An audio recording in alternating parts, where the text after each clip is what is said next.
How's it going, guys? I'm Daniel Schreiner. I'm a mix engineer as well as an assistant mix engineer.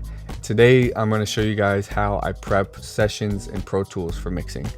I'm pulling from a bunch of different areas of study and training to combine it all into this one all-encompassing video. Really, it should be like a 101. Get the lay of the land, get the introduction if you've never heard of any of this stuff before, and it's also going to give you everything you would need. I'm pulling from a couple years of training under engineers from New York to Nashville to Los Angeles, so there's quite a range of practices that are going on all over the place, and I'm pulling all of those into this template that's pretty all-encompassing. I'm also pulling from my years in college and studying to get my bachelor's in recording engineering and producing. So the best parts of all of that, as well as just my own experience and things that I've learned didn't work, things that I found to work really well, I'm going to showcase it all in here. I wanted to make a video for, that high school version of me who didn't know what he didn't know. I just was curious and I didn't know what questions to even ask. I just needed somebody to give me the lay of the land and show me how it's done and show me kind of what the standard practices are. And that's what I'm going to do for you guys in this video to hopefully, save you guys some time and money. And in turn, I hope that you guys get value from this. And if you do, I would really, really appreciate a subscribe or a like, follow along, and hopefully I'll be doing more stuff like this. So before we get into it on my computer and I start, getting into the nitty gritty of things, one foundational thing that I think is pretty important to start with is that there is no authority on the right way or the correct way or the way that you're supposed to do things in audio engineering. I spent a lot of time wondering, how am I supposed to do this? I just wanted to figure out the correct way of doing things, and I can't say that that actually exists. Everything in audio engineering is pretty much just what people have found works and the best way for them. So of course there's still really valuable practices. That's not to discredit things that people have discovered. It's just to say that there is no actual authority on this. This is all just kind of us all trying our best here to come up with the most efficient and the best way of doing things. And that's what I'm here to offer you is what most people have found to work for them. The thing that works for me might not work for everybody. I'm not saying that this is the way that you should do things. This is a great way of doing things, I found, but I'm not trying to be this authority that's showing you guys industry secrets on the correct way that you're supposed to do things. No, I don't think that actually exists. So now we have that, I feel like that sets us up for a good way of approaching what we're about to get into. I'm sorry for the weird cut, but I forgot to mention something kind of important at this point. One of the first things you should do is ensure that the song is actually ready to be mixed. It's happened several times for me where maybe we're a couple revisions in and the artist wants to redo something vocally, or they're asking for big edits and stuff like that. So just make sure at the very least that you know what they're expecting and where they're kind of at with the stage of the production, because it's happened a number of times where the song wasn't ready. They wanted a different arrangement down the line. They wanted to add vocals, it just wasn't complete. So it might be worth, and of course very polite and loving way to just make sure that everything's in order. Make sure you know what they're expecting from you. If they're expecting vocal tuning, if they're expecting vocal editing, maybe for you those are separate things that require another fee. Make sure that doesn't just kind of slide in there somehow, and that's kind of an important thing. So just make sure you guys are in communication, that the song is ready to be mixed, you know where it's at.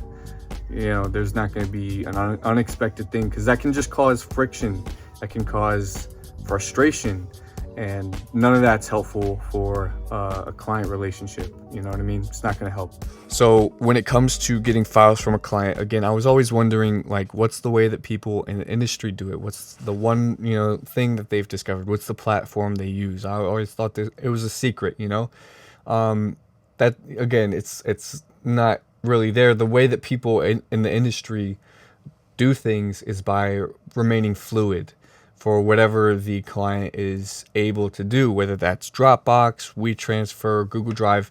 Be open to it all, be accommodating.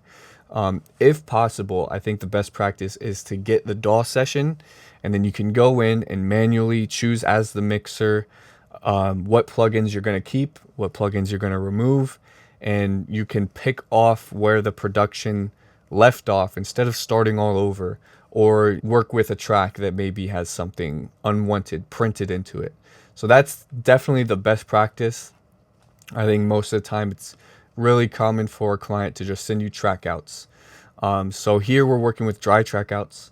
I'm the producer and mixer as well, so I saved pretty much all the mixing for mixing. I didn't do a production mix. But that's another point that's really valuable, is when you're getting the deliverables from the client or the trackouts from the client, that is going to be something that's really valuable.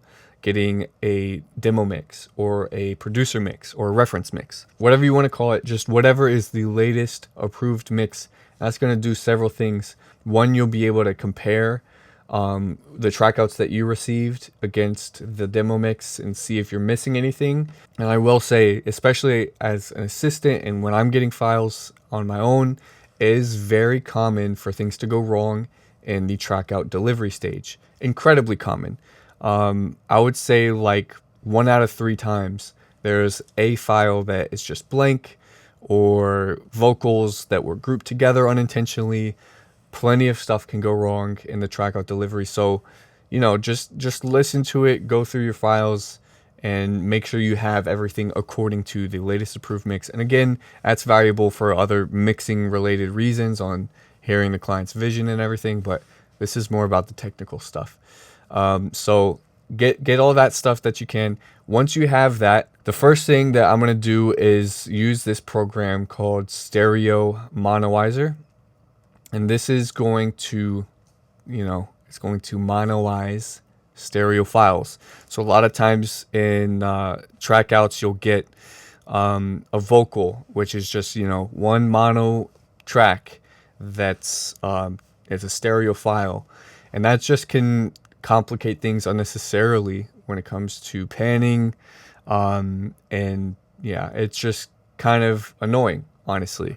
So, and that can be, the case for many other types of files, bass, whatever.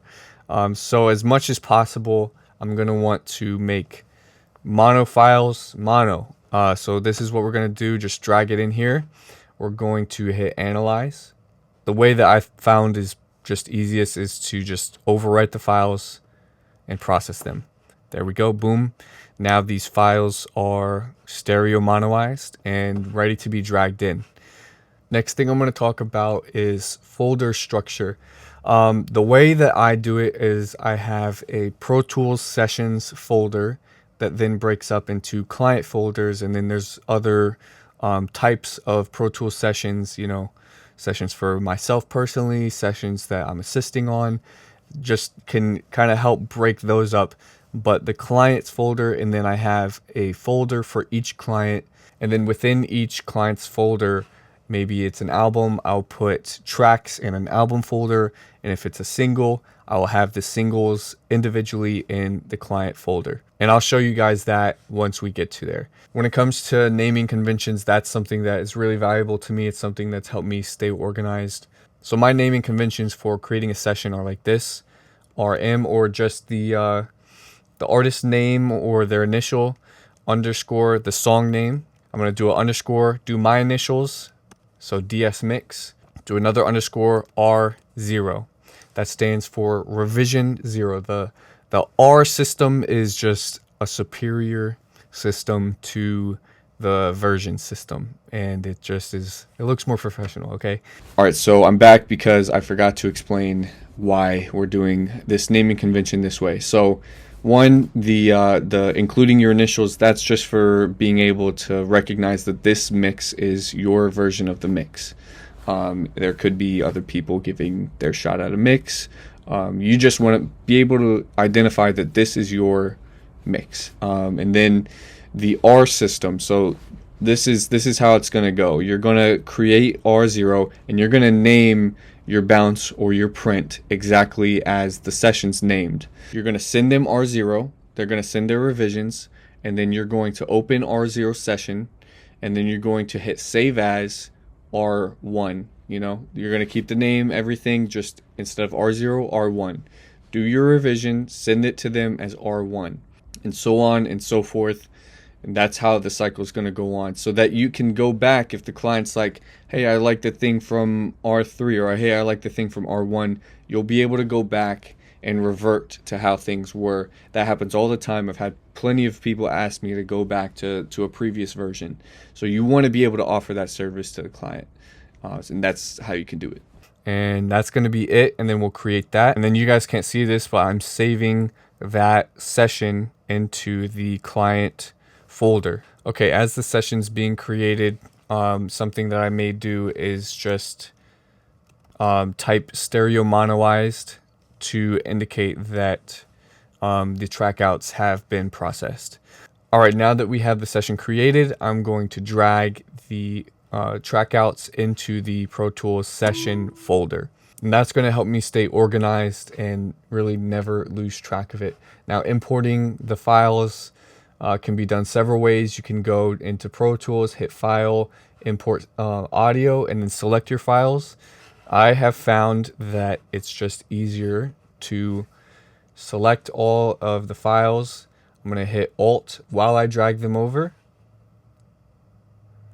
I'm going to drag them into the start of the session, and boom, there we go. And now if we check in the audio files, you can see they are all there as well. They've been copied over. That's because I was holding Alt as I dragged them over. All right, now that we have all the files dragged into Pro Tools, I'm going to take you just a little bit through the template that I have here. This isn't really a template video, but I'm just going to kind of show you how I organize things a little bit. So in blue here, we have vocal files. And then as well over here, you're going to want to take a look. I have a good amount of hidden and inactive tracks. That's just to be able to, on the fly, let's say I get a song with strings. Okay, I don't need to make a new aux. I can just, activate my strings track. It's just simple to have stuff ready to go. Less common stuff, I don't have a track ready to go because at a certain point, you can't just prepare for everything. You're going to get weird stuff from time to time that you just have to accommodate for specifically. But yeah, I try to, things that I'm getting fairly often, I try to be as, ready for all of that as possible. The red here is going to be my, I think of it as like the center section of a console. This is where I have like my master fader, I have monitoring, I have the mix bus. I have two mix buses here, which is, SSL console has like 3 mix buses. They can have several mix buses. So I have the mix buses here, and then the print track. I have these like all rhythm, all bass, all music, all Vox tracks, and that's what everything is, getting put down into one of these tracks. And then the instrumental goes into this instrumental track. That's just for sometimes if there's a creative effect that an artist wants to put on the beat itself and not affect anything else. It's just faster to do it on the instrumental track rather than individually affecting things here. We have VCAs, we have effects returns for the instrumental, and then we got drums in red, percussion yellow, bass brown, melodics, which is like a lot of stuff that's just like general melodics. That can be keys, that can be samples, that can be so many things, except for electric, acoustic, horns, strings. Those are, I treat separately, but like synths, all that stuff, I'm going to put in melodics. Sound effects, that can be, again, beat tags, that can be risers, that can be like bass drop sound effects, just anything ambiguous. Vinyl hiss, or crackle, I'm putting in sound effects, just all that kind of stuff. And then we have my effects returns for the vocals, and we're back to vocals. All right, so the fastest way, a little trick here, the fastest way to get your files dragged around is going to be over here. My early templates had a ton of audio tracks, and I would just drag the clips. But then you would have to rename the track. It's just slower. So it's better to just have a template with aux tracks that you can just drag your new tracks that you've created onto. Okay, so ad libs, I'm gonna come over here and just select ad lib tracks and drag them. And real quick, before I get too far into this, something that you should do at this stage as well, if you have files that have a prefix, like all of these files have WAY __ at the beginning of them, now is the best time to batch rename them because it's easiest to select all of them. So I'm just going to trim 5 from the beginning, and that's just making all of these so much cleaner and easier to organize. All right.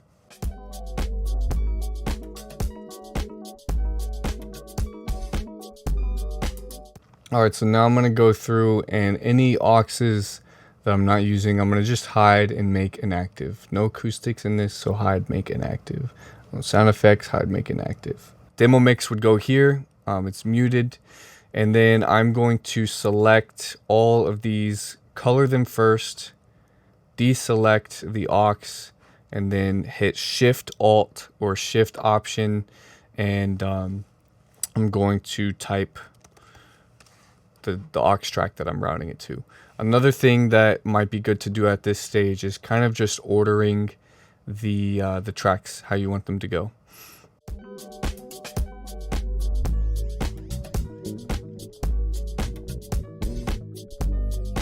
Okay, boom.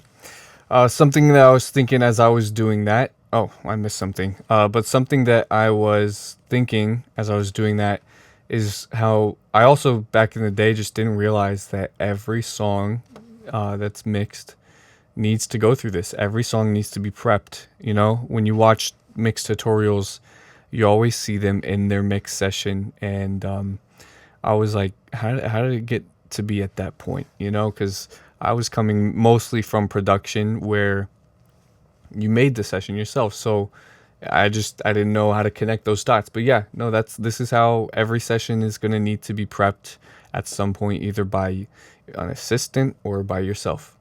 There's definitely exceptions to this, but I like to have a sort of cascading thing going on with the files, as well as I'm going to just double check some of these because there's a lead synth and then a lead vocal, so I think I'm going to need to reroute some of these things real quick. So that's what I'm going to do real quick.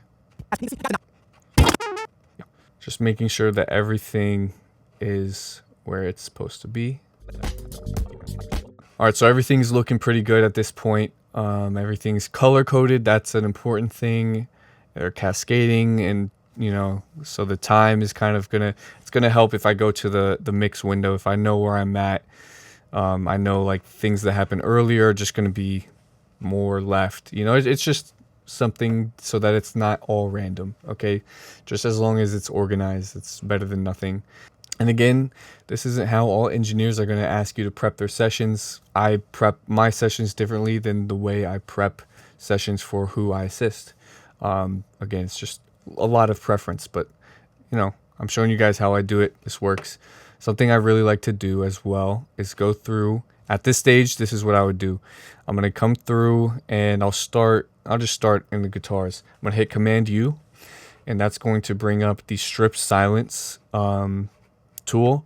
I'm going to make sure there's a pad that I can visibly see. It's not cutting off the start of anything. And then I'm going to make sure there's a pad at the end, so I'm not cutting off the end of anything. And then I'm going to strip the tracks.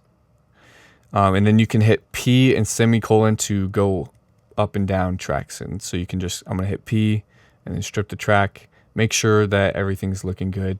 You might want to mess with the minimum threshold to make sure that you're getting a pretty clean strip going on. like this right here, minimum. I'm gonna mess with the minimum skip duration because I just kind of want that to be one thing. All right, boom. And this is that's a preference thing. That's just a preference thing. I think if any utility that has, if you go to playback engine, you can see there's dynamic plugin processing. Plugins only use CPU resources when processing audio. I think this does help with that because they're definitely not processing audio when there's nothing on the track, but I don't know if it counts silence as processing audio.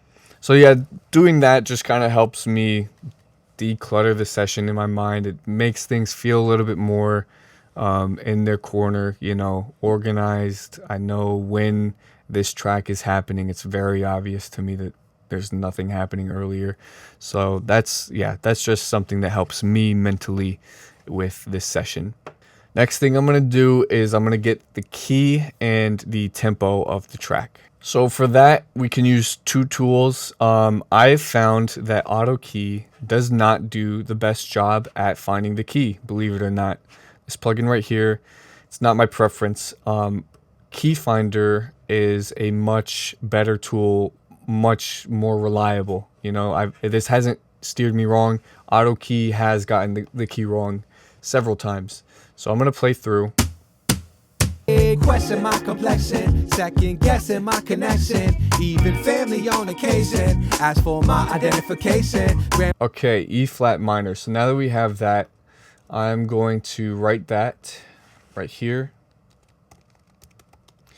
And if I end up using auto-tune down the line, I'm gonna know the key of this song. I'm not gonna have to wonder, you know, what the key is. Auto Key got it right. You know, it's not always wrong, but it's not. Trust me, it's not as reliable. One thing that's nice about Auto Key is it can detect BPM, which it doesn't always do anyways, but you can also just automatically send to all of your active auto-tune plugins what the key of the song is. That's pretty useful. All right, so the song was at 120. I already knew that, and that's my default starting tempo for my template, so we're good there. And then something about my template that's probably worth noting is just in that center section of the console, I have a meters track, and we have here a pre-fader send to the meters track and a post-fader send to the meters track. So you can see how loud things are before processing here, and typically that's where I put the limiter.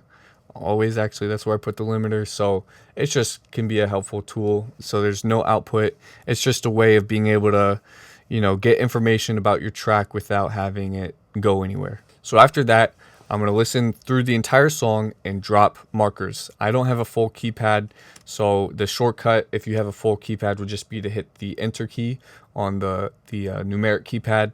For me, it's FN return to drop a new marker. So I'm going to listen through, and I am going to drop markers as we go. This is, again, just one of those organization things. That's really the main purpose of mix prep is getting yourself organized, getting the non-creative things out of the way so you can be as creative as possible in the mixing stage, because you don't have to think about any of the boring stuff.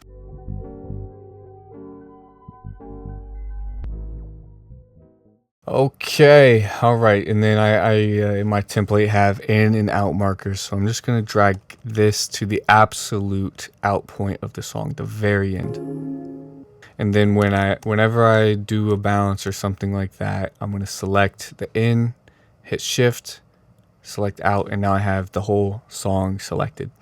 And then the end point as well, I'll put whenever the song exactly starts. That's not always at the very beginning of the session. This right here, this symbol, this like double slash mark, is just something that I use to indicate that we're halfway through that section.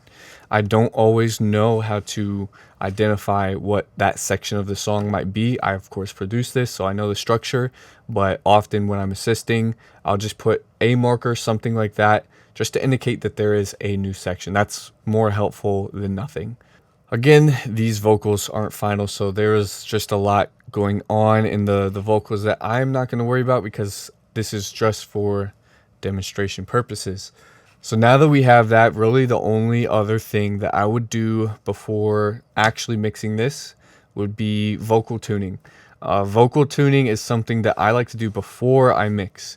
There are like a couple small things that I might do before I actually sit down for the mix session. If I know something's supposed to be panned and they're mono, I'll go ahead and do that now. If I'm not the person that's mixing the record, if I'm just assisting, I'm not panning. That's kind of more of the mixer's decision. So, I'm not doing that when I'm assisting. But for example, for me, since I am mixing this song, I'm just gonna save myself some time right now. Just go ahead and go like that, okay? Because I know that these are left and right parts. But if this song needed auto tune or melodyne tuning, I'm doing that right now. That's probably going to be the last thing that I'm doing. And then once you're there, again, you're not. This is all pre-mix. Another term you might hear people refer to this as is pre-mixing, or mix prep. That's what all of this is. So I'm not touching faders. I'm not touching pan knobs unless I'm just trying to save some time. And me personally, for songs that I'm mixing, I like to do tuning in this stage as well. And sometimes when I'm assisting, I'll de-breath a vocal, but that's all kind of variable stuff. The clip gaining a vocal could be deeply a part of the mixing process. So I'm not doing that unless I'm asked to, or unless I'm mixing the song and I want to de-breath the vocal. But yeah, tuning I would do now, just because when you sit down to mix a song and you have a stack of a bunch of out of tune vocals, it's just gonna get you down. Honestly, you're not gonna feel the greatest about the song. It's gonna feel like more of a challenge than it probably will be, and it's gonna feel like more of a challenge than it should. So get it sounding right. The vocals intonation, get that right first, and then you'll be able to mix it better with more clarity. So that's something else that I would do. But at this point, I'm going to save session. I'm going to close session. I'm going to not mix it immediately after prepping it, probably. I'm going to walk away. I'm going to do something else. Maybe come to it the next day. Maybe go prep another session, But I think it might be kind of helpful to approach it another time with a totally different mindset and just purely focus on the creative stuff. All right, so just to review, this is everything that we talked about today. So first things that you're going to do, this isn't exactly in order, but these are the things you're going to do to prep. You're going to create the mix session. You're going to stereo monoize the files. You're going to output the processed files into the mix session folder. You're going to ensure that the files are the proper length, they're not blank, and they're consistent with the demo. You're going to make sure that you have everything that you need for the track. You're going to find the BPM and the key of the song, put it in the comment section of the master track. That's just one of the easiest places to keep track of that. You're going to make sure that any non-interleaved stereo files are put into a stereo auto track. Okay, that might not make sense to some people. So, non-interleaved track is when there is a track that's supposed to be stereo. So let's say it's a Rhodes keyboard sound and it has a left and right. And instead of it being one file that contains the left and right, it's a file for Rhodes left and Rhodes right. Put that into a stereo track. So it's just one track, you can control it. Another step you might want to add here is you can group appropriate tracks into their own auxes. So let's just say your template doesn't have a track for the 5 trumpet tracks that you received. Maybe create a trumpet aux and then route all your trumpets to there and then to the all melodics or all music bus that you have. So, just taking care of that kind of stuff at that stage as well. Route tracks, drag audio clips to the appropriate place and track in the session. Take note of any oddities in the audio files in the session, and inform the producer if you're missing something. If something has a weird click or a pop, make sure the producer knows. Just talk to them about it. See if you can get that sorted out. At the very least, many times they're probably aware of it. They just didn't tell you, or they might need to rebounce those tracks. Color code the tracks, color them correctly, however you like to do that. and then add markers for the song sections. And then the first steps that you could do, these are just additional steps that may be helpful. I didn't add this, but you could, pre-pan things. And that might not be things that are like 30. Okay, I'm gonna do like 30% on the hi-hat.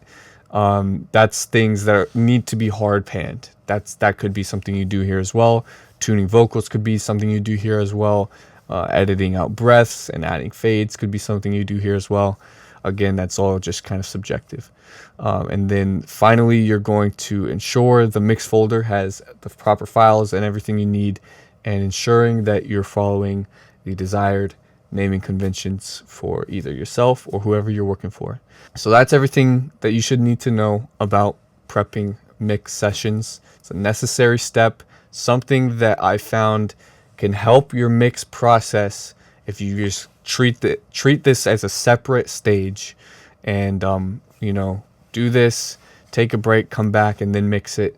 Treat it as a separate stage, because when you sit down to come to the mix and it's all ready for you, ready to go, you can just get right to it.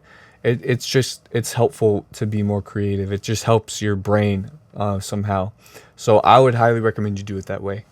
And I hope that this was valuable to you guys. Hope you enjoyed. And please subscribe and like. Greatly appreciate that. And hopefully, we might see some more stuff like this down the line. So take care of yourselves, and I'll see y'all next time.